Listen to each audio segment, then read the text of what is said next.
বন্ধুরা, একজন অসহায় লোককে যখন হাসপাতালে ভর্তি করা হয় তখন সবাই তাকে অবহেলা করতে থাকে, কিন্তু যখন প্রকাশ পায় যে লোকটি শহরের সবচেয়ে বড় কোটিপতি, তখন হাসপাতাল কর্মীদের মুখের ভাষা বন্ধ হয়ে যায়।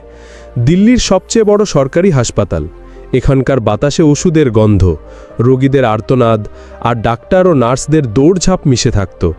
এটি এমন একটি জগৎ ছিল যেখানে প্রতিদিন জীবন ও মৃত্যুর মধ্যে যুদ্ধ চলত। এই যুদ্ধের একজন সৈনিক ছিলেন সুমাইয়া। 28 বছরের সুমাইয়া, যিনি গত 5 বছর ধরে এই হাসপাতালের জেনারেল ওয়ার্ডের নার্স হিসেবে কাজ করছিলেন। তিনি একটি ছোট্ট গ্রাম থেকে এসেছিলেন এবং তার স্বপ্নও ছিল ছোট, শুধু বুড়ো মা বাবার দেখাশোনা করা এবং ছোট ভাইয়ের পড়াশোনা শেষ করানো।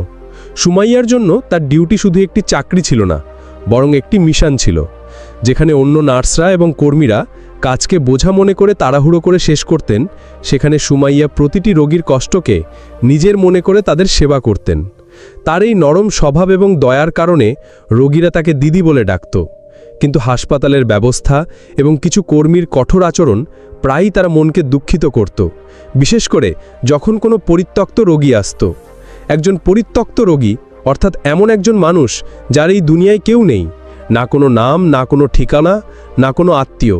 এই ধরনের রোগীদের প্রায়ই হাসপাতালের এক কোণের বিছানায় ফেলে দেওয়া হতো, যেখানে তাদের বিশেষ কোনো যত্ন নেওয়া হতো না। 1 মাস আগে এমনই একজন রোগী এসেছিল।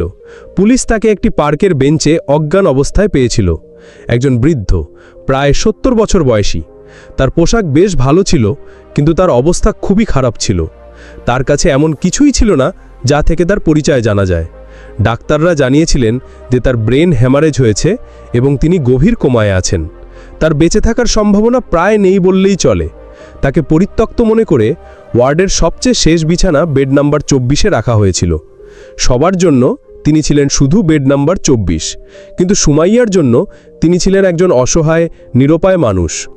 তার সেই বৃদ্ধের কুঞ্চিত মুখে তিনি তার গ্রামে থাকা বাবার ছবি দেখতে পেয়েছিলেন। সেই দিন থেকে সুমাইয়া সেই পরিত্যক্ত রোগীর দায়িত্ব নিজের কাঁধে তুলে নিয়েছিলেন। তার নাম কেউ জানত না, তাই সুমাইয়া মনে মনে তাকে বাবা বলে ডাকতে শুরু করেছিলেন। তিনি ডিউটি শেষ হওয়ার পরেও ঘন্টার পর ঘন্টা বাবার পাশে বসে থাকতেন। তিনি প্রতিদিন তার শরীর স্পঞ্জ করতেন, তার পোশাক বদলাতেন এবং সময় মতো তার নলের মাধ্যমে দেওয়া খাবারের খেয়াল রাখতেন। যখন অন্য কর্মীরা বলতেন, কেন সময় নষ্ট করছো সুমাইয়া, এর তো কেউ নেই, 2-4 দিনের অতিথি, চলে যাবে, তখন সুমাইয়া হেসে বলতেন, কেউ নেই বলেই তো আমরা আছি। নার্সের কাজ শুধু ওষুধ দেওয়া নয়, সেবা করাও। তিনি প্রায়ই বাবার সঙ্গে কথা বলতেন, যদিও তিনি কোমায় ছিলেন। তিনি তাকে গ্রামের গল্প শোনাতেন, মায়ের কথা বলতেন, এমনকি কখনো কখনো ভগবদ্গীতার শ্লোকও পড়ে শোনাতেন। তিনি ভাবতেন হয়তো তার কণ্ঠস্বর তার কাছে পৌঁছাচ্ছে। তিনি বাড়ি থেকে কখনো কখনো স্যুপ তৈরি করে আনতেন এবং ডাক্তারের অনুমতি নিয়ে তাকে খাওয়ানোর চেষ্টা করতেন। তিনি তার সামান্য বেতন থেকে টাকা বাঁচিয়ে বাবার জন্য একটি নতুন কম্বল এবং কিছু পরিষ্কার পোশাক কিনেছিলেন। পুরো 1 মাস কেটে গেল, বাবার অবস্থার কোনো উন্নতি হয়নি। তিনি তখনও কোমায় ছিলেন, শ্বাস চলছিল, কিন্তু শরীর ছিল প্রাণহীন। হাসপাতালের বড় ডাক্তাররা এখন বলতে শুরু করেছিলেন যে এখন আর আশা ছেড়ে দেওয়া উচিত, কিন্তু সুমাইয়া আশা ছাড়েনি।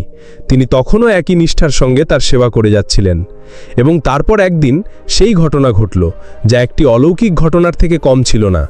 সেদিন সকালে হাসপাতালের বাইরে একটা কালো রঙের চকচকে বেন্টলি গাড়ি এসে থামল। এমন গাড়ি সেই সরকারি হাসপাতালের প্রাঙ্গণে সম্ভবত প্রথমবার এসেছিল। গাড়ি থেকে একজন যুবক নামলেন, প্রায় 30-32 বছর বয়সী। তিনি একটি দামি ইটালিয়ান স্যুট পরেছিলেন এবং তার চোখে উদ্বেগ ও ঘাবড়ানো স্পষ্ট ছিল।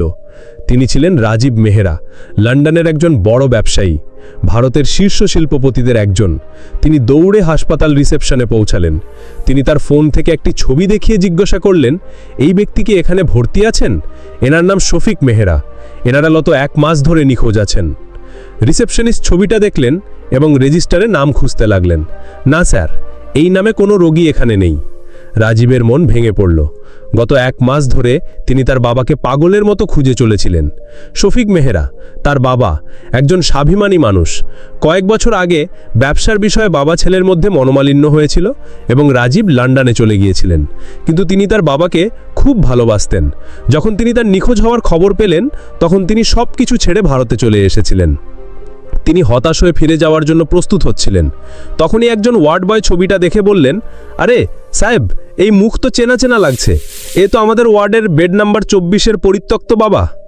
পরিত্যক্ত? রাজীবের কানে এই শব্দটি বিষের মতো লাগলো। আমার বাবার পরিত্যক্ত? তিনি রাগে অস্থিরতায় ওয়ার্ড বয়ের পিছনে ছুটলেন। যখন তিনি ওয়ার্ডের ভিতরে পৌঁছালেন তখন দেখলেন শেষ বিছানায় তার বাবা শুয়ে আছেন, মেশিন ঘেরা। তার এই অবস্থা দেখে রাজীবের বুকটা মুখে চলে এলো। তার বাবা, যিনি সবসময় তার মর্যাদা এবং প্রভাবের জন্য পরিচিত ছিলেন, আজ এমন অবস্থায় পরিত্যক্তর মতো পড়ে আছেন। তিনি রাগে ডাক্তারদের ওপর চিৎকার করতে যাচ্ছিলেন, তখনই তার নজর পড়ল একজন নার্সের ওপর, যিনি খুব ভালোবাসা এবং আপনজনের মতো তার বাবার মুখ একটা ভেজা কাপড় দিয়ে মুছছিলেন। তিনি ধীরে ধীরে তার সঙ্গে কথা বলছিলেন, বাবা, আজ আপনাকে একদম ঠিক লাগছে। দেখুন, আমি আপনার জন্য এই তাজা ফুল রেখেছি, তাড়াতাড়ি চোখ খুলে ফেলুন না। এটি ছিল সুমাইয়া। তিনি রাজীবের আসার বিষয়ে পুরোপুরি অজানা ছিলেন। তিনি তার কাজে মগ্ন ছিলেন। রাজীব কিছুক্ষণ চুপচাপ দাঁড়িয়ে তাকে দেখতে লাগলেন। তার মনের রাগ ধীরে ধীরে গলে যেতে লাগলো।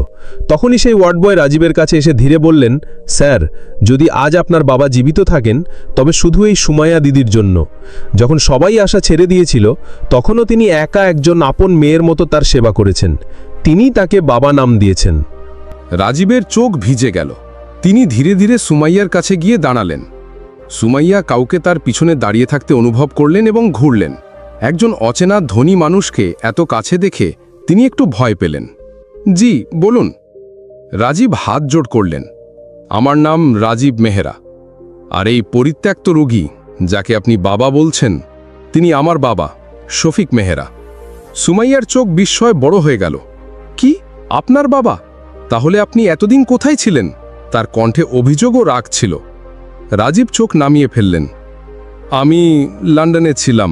আজই আমি জানতে পেরেছি তিনি এখানে আছেন। আমি জানি আমার খুব বড় ভুল হয়েছে, কিন্তু আমি আপনার এই উপকারের ঋণ কিভাবে শোধ করব? আপনি আমার বাবার জন্য যা করেছেন। সুমাইয়া তাকে মাঝপথে থামিয়ে দিলেন। উপকার কিসের সাহেব? এটা তো আমার কর্তব্য ছিল। আমি কোনো বড় কাজ করিনি।